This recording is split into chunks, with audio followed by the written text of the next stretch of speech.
اعوذ باللہ من الشیطان الرجیم، بسم اللہ الرحمن الرحیم۔ سورہ آل عمران، ترجمہ اور تفسیر، آیت نمبر 190 سے آیت نمبر 194 تک۔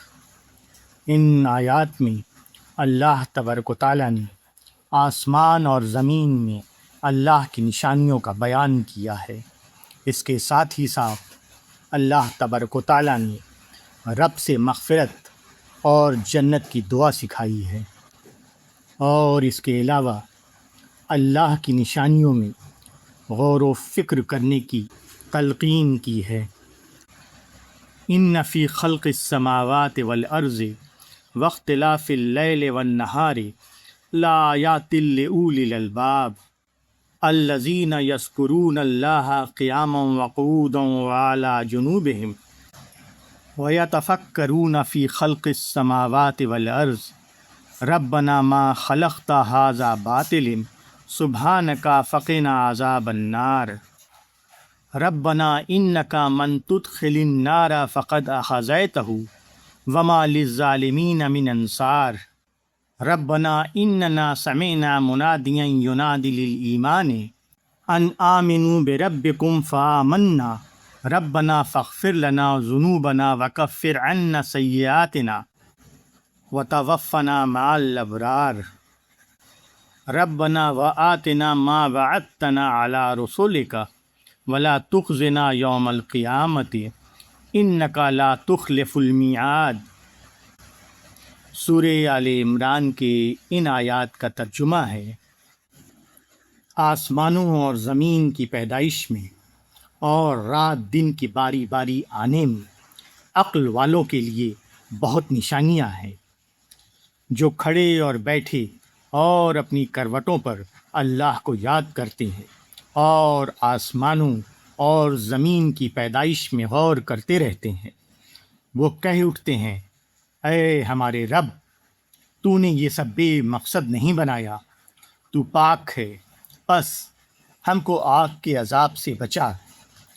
اے ہمارے رب، تو نے جس کو آگ میں ڈالا اس کو تو نے واقعی رسوا کر دیا، اور ظالموں کا کوئی مددگار نہیں۔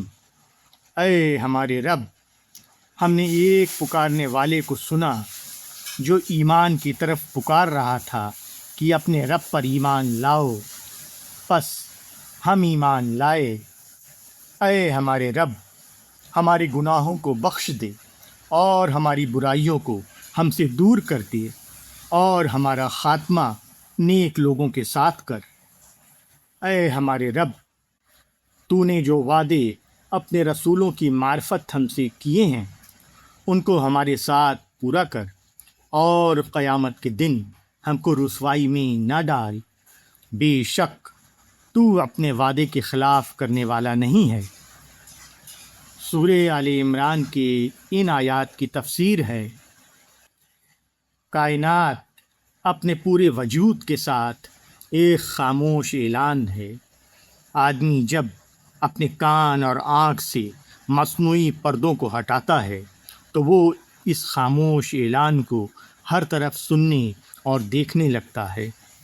اس کو ناممکن نظر آتا ہے کہ ایک ایسی کائنات جس کے ستارے اور سیارے کھربوں سال تک بھی ختم نہیں ہوتے، وہاں انسان اپنی تمام خواہشوں اور تمناؤں کو لیے ہوئے صرف 50 سال اور 100 سال میں ختم ہو جائے۔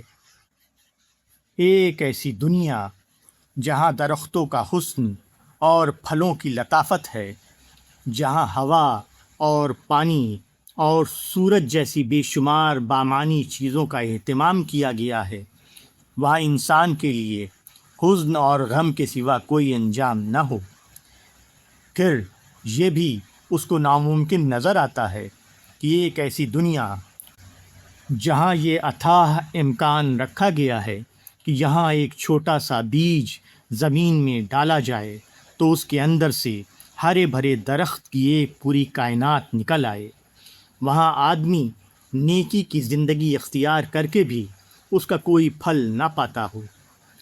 ایک ایسی دنیا جہاں ہر روز تاریک رات کے بعد روشن دن آتا ہے، وہاں صدیاں گزر جائیں اور عدل و انصاف کا اجالا اپنی چمک نہ دکھائے، ایک ایسی دنیا جس کی گود میں زلزلے اور طوفان سو رہے ہیں، وہاں انسان ظلم پر ظلم کرتا رہے مگر کوئی اس کا ہاتھ پکڑنے والا سامنے نہ آئے۔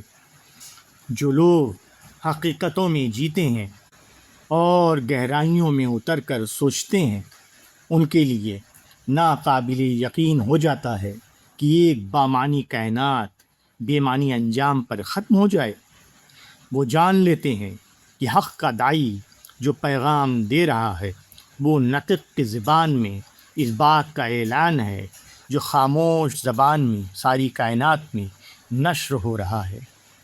ان کے لیے سب سے بڑا مسئلہ یہ بن جاتا ہے کہ جب سچائی کھلے اور جب انصاف کا سورج نکلے تو اس دن وہ ناکام و نامراد نہ ہو جائیں۔ وہ اپنے رب کو پکارتے ہوئے اس کی طرف دوڑ پڑتے ہیں۔ وہ مفاد اور مصلحت کی تمام حدود کو توڑ کر داعی حق کے ساتھ ہو جاتے، تاکہ جب کائنات کا اجالا اور کائنات کا اندھیرا ایک دوسرے سے الگ کیے جائیں تو کائنات کا مالک ان کو اجالے میں جگہ دے، وہ ان کو اندھیرے میں ٹھوکریں کھانے کے لیے نہ چھوڑے۔ عقل اور بے عقلی کا حقیقی پیمانہ اس سے بالکل مختلف ہے جو انسانوں نے بطور خود بنا رکھا ہے۔ یہاں عقل والا وہ ہے جو اللہ کی یاد میں جیے، جو کائنات کے تخلیقی منصوبے میں کام کرنے والی خدائی معنویت کو پالے۔ اس کے برعکس بے عقل وہ ہے جو اپنے دل و دماغ کو دوسری چیزوں میں اٹکائے، جو دنیا میں اس طرح زندگی گزارے جیسے کہ اس کو مالک کائنات کے تخلیقی منصوبے کی خبر ہی نہیں۔